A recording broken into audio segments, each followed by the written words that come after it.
Dear friends, welcome to the Wednesday Word on Wednesday the 20th of October.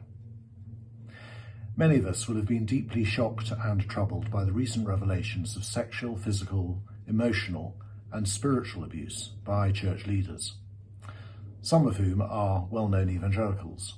This is a terrible stain on the gospel and on the church, and we should be deeply ashamed.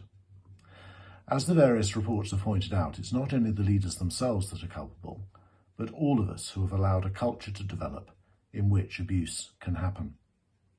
Speaking personally, I knew two of the men, and also all the recent revelations are about men, one quite well in my youth. I and others should have called him out long ago on some of the ways in which he was behaving, even though I was never aware of the abuse that he was committing. Why didn't we say anything? I thought a lot about this. And I think the main reason was that we were overwhelmed by his charisma, his great teaching gifts, and the so-called success of his ministry, and we craved his approval.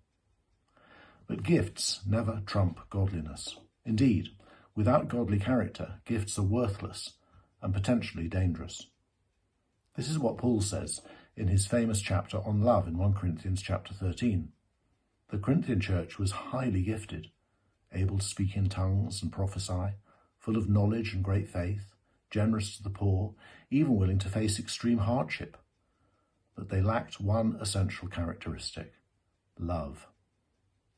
They were using their remarkable gifts out of self-love rather than love for others. And that, says Paul, renders their gifts useless. In two shocking hammer blows, he says they gain nothing and they are nothing. And this is the heart of what has gone wrong in the ministries that have been exposed as abusive. Highly gifted and able men who look as if they're using their gifts to serve others are actually serving themselves, abusing their power and position to gratify their own selfish desires. In a shocking phrase which I heard recently, they are shepherds who have eaten the sheep rather than cared for them.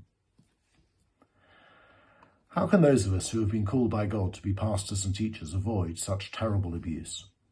Well, there is much that could be said, and there are many recommendations in the reports that are emerging. But I would like to encourage us all to meditate on this definition of love. If I or anyone else who ministers in our church fails to live up to this, we must speak up. Love is patient. Love is kind. It does not envy.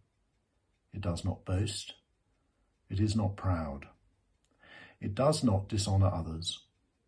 It is not self-seeking. It is not easily angered. It keeps no record of wrongs. Love does not delight in evil, but rejoices with the truth.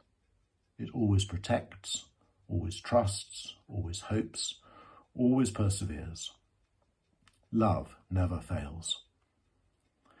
In other words, love always puts others first and seeks to serve them rather than oneself.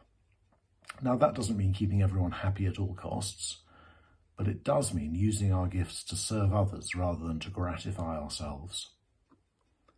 And if we want to see such love in action, we need look no further than the Lord Jesus Christ, who did not come to be served, but to serve, and to give his life as a ransom for many.